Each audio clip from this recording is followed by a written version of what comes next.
female caterer sustained burns over her back. She had been cooking 11 hours before she had been brought to the hospital. She was said to have been frying plantain in the early hours of the morning when, as she was walking, she slipped and mistakenly hit the pan of the hot oil. And as the hot oil poured over her body, specifically more over her back, she also sustained burns over the back of her neck and also the upper part of her left arm. This woman, this caterer, she was very, very lucky because she didn't sustain other injuries over other parts of her body. But my medical fans, do you know that in Africa and in many parts of the world, we still resort to some funny traditional methods where we sustain burns over our body? When she sustained these burns, before she was taken to the hospital, all sorts of things were done to this woman. People poured shea butter, applied shea butter, poured eggs over these her wounds. And after that, she was taken to a nearby clinic where the wounds were cleaned with, yes, you can guess it, gentian violet. Can you see this purple thing over her back? After that, of course, she was given some antibiotics and some painkillers to help with the severe pain she was having over her back. Luckily, she was not diabetic. She didn't have any past medical history that was somehow shallow. She didn't have any drug allergies. But of course, we can all see that this woman was an obese woman. In layman's terms, she was a fat woman. Yes. And because she was a fat woman, you can see all the folds over her back, right? She is prone to developing some complications after this burn injury that she has developed. Yes, she was obese. She was overweight. She was fat. Luckily for her, after this GV, as we call it, or gentian violet, was washed off, and the burns surface area was estimated to be about, let's say, 13%. She was estimated to have a total burn surface area. The body surface area that was affected by the burn was about 13%. And it was mixed thickness, mostly superficial partial thickness. We can call it a scald burn injury, right? Because we know that it was hot oil that poured over her back. So, the left upper limb, that's the left arm where she had this burn, as you can see here, it was estimated that she had about, it's not showing very well here, let's say about 1%. The posterior aspect of her neck, it was estimated that she had about, let's say about 1% too. And over the back, she was estimated to have about 11% burns of mixed thickness burn injury. Mainly superficial partial thickness scald burns injury. But before she began treatment at the clinic, do we pause now and talk about some of the problems that you can envisage with this kind of patient who is overweight, who is obese, who is fat? They all have different meanings. Fat is different from overweight. Overweight is different from obese.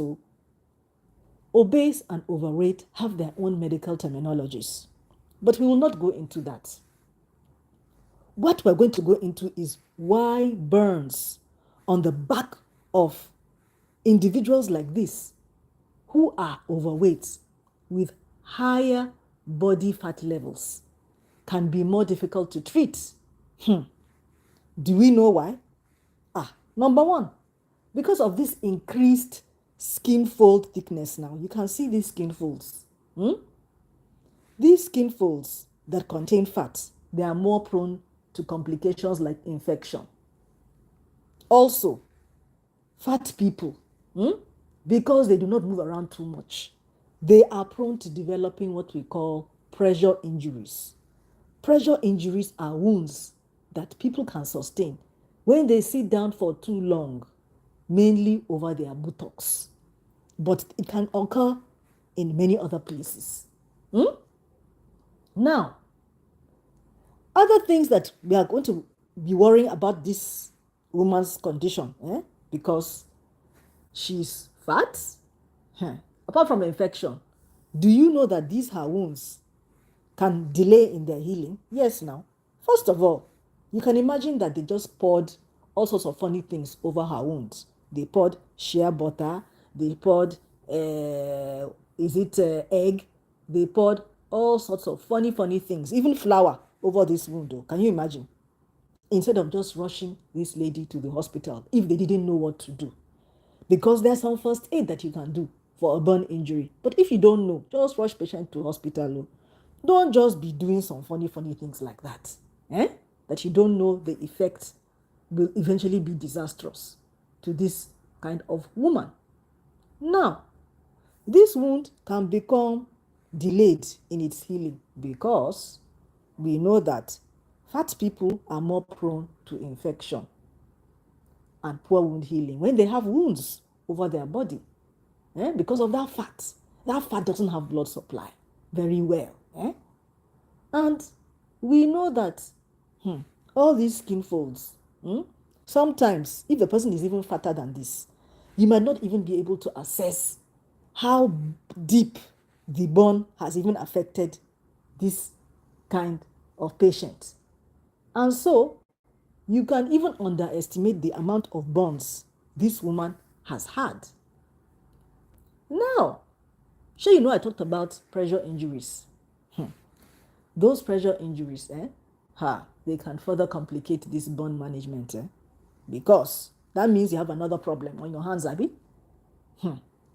Do you know that if you are going to give IV fluids, commonly called drip, Abby, drip, to these kind of patients, it can be more complex because the way fat people handle fluid is a bit funny.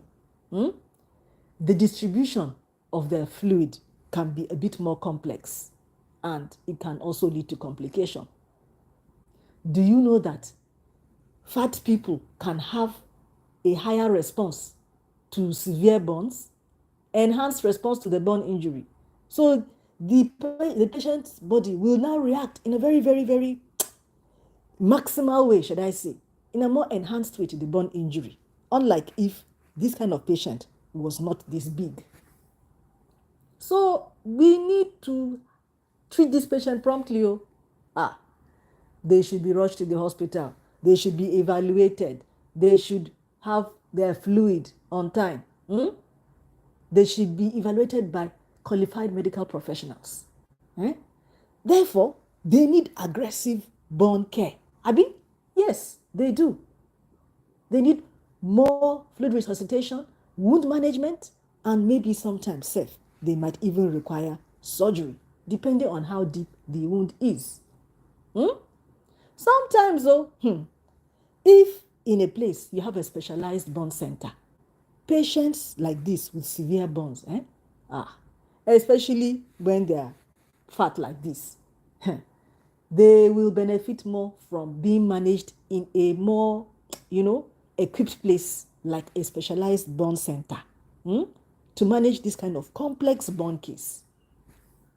And we know that they might stay in the hospital for longer. Yes, these fat people can stay in the hospital for longer.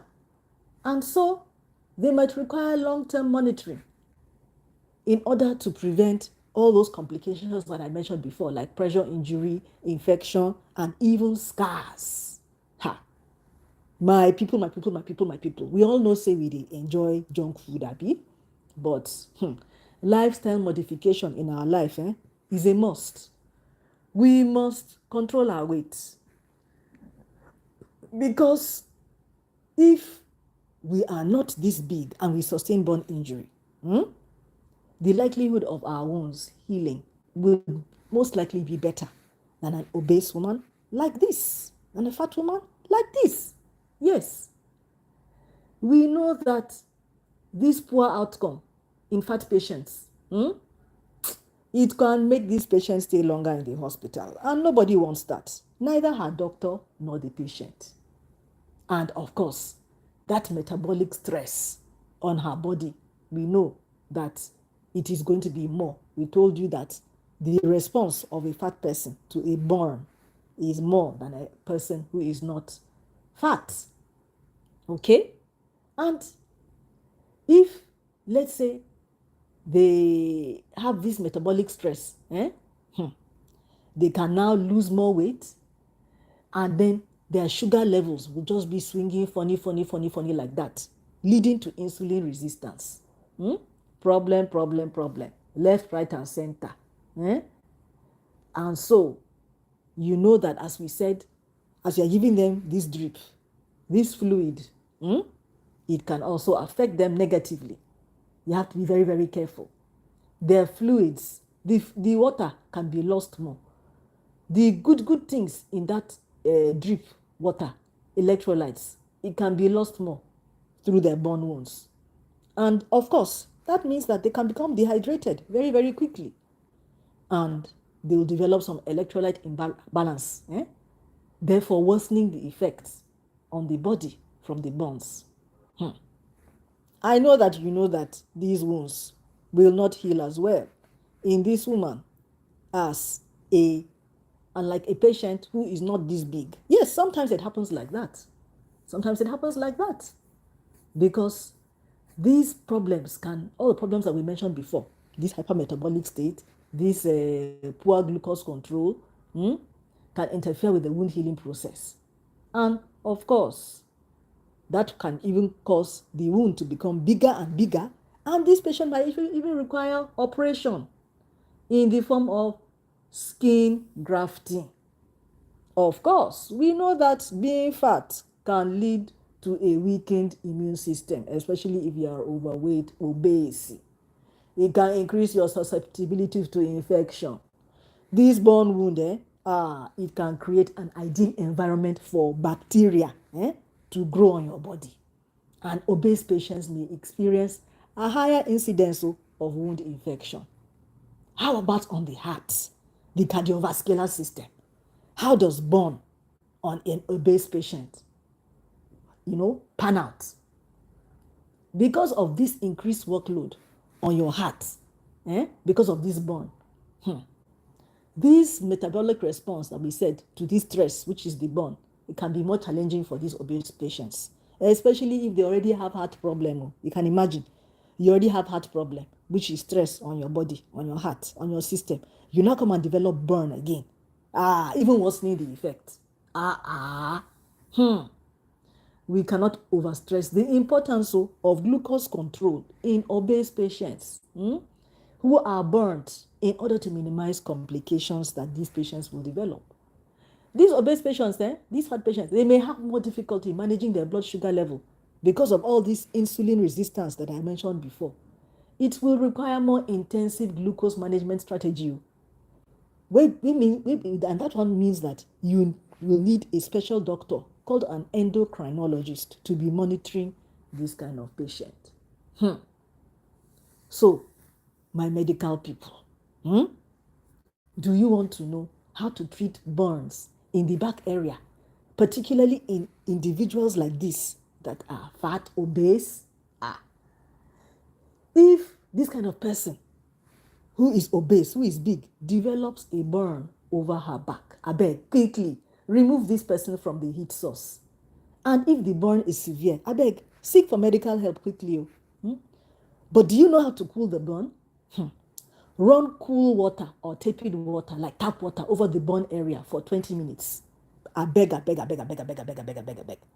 Do not use ice or cold water, because this one, it can make this burn even worse. You can give some Panadol to the patient, if the patient is conscious, like an over-counter pain reliever like ibuprofen, but be careful, just give Panadol, you hear? What else can you do to this kind of burn before you rush the patient to the hospital? This one na first aid they talk about. So just protect that burn. Cover the burn loosely with a clean, non-fluffy cloth. Or if you have sterile dressing, you can cover it. If you have, this cling film that they use to cover small chops, cling film, you can use it to cover the back.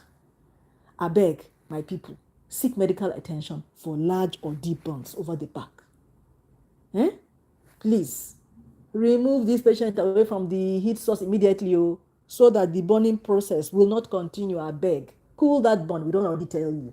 Apply cool, not cold water to the burn area for 20 minutes. Tap water will do. This will help to reduce the heat damage and the pain the patient will experience. Give them Panadol if they are fully conscious. If they can talk to you, they can respond to you, they can move. Protect the burn with a clean cloth to prevent infection. If you have sterile dressing, better. If you don't, you can even use cling film that I said before we have in our kitchens to cover our small chops. Please, please, don't use all these other things that you are not sure of. Flour, shea butter, oil, I beg, leave them.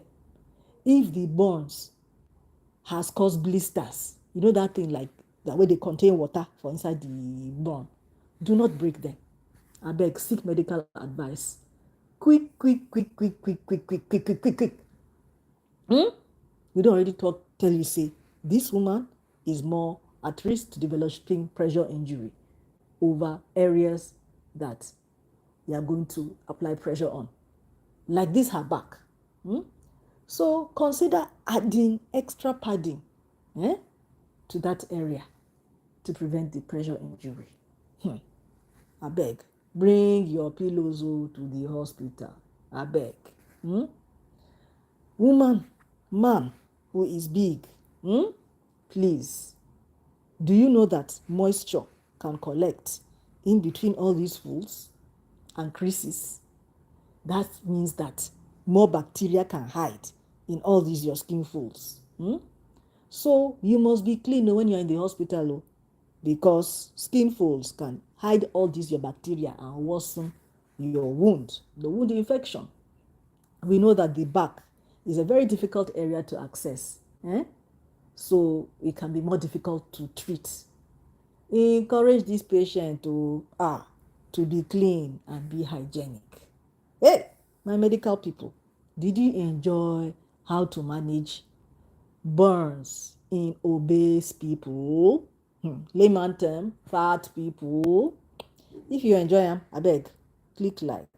If you want more, continue with my medical information channel, information, and click the link in the comment section to know how to prevent yourself from getting sick. I love you all. Bye.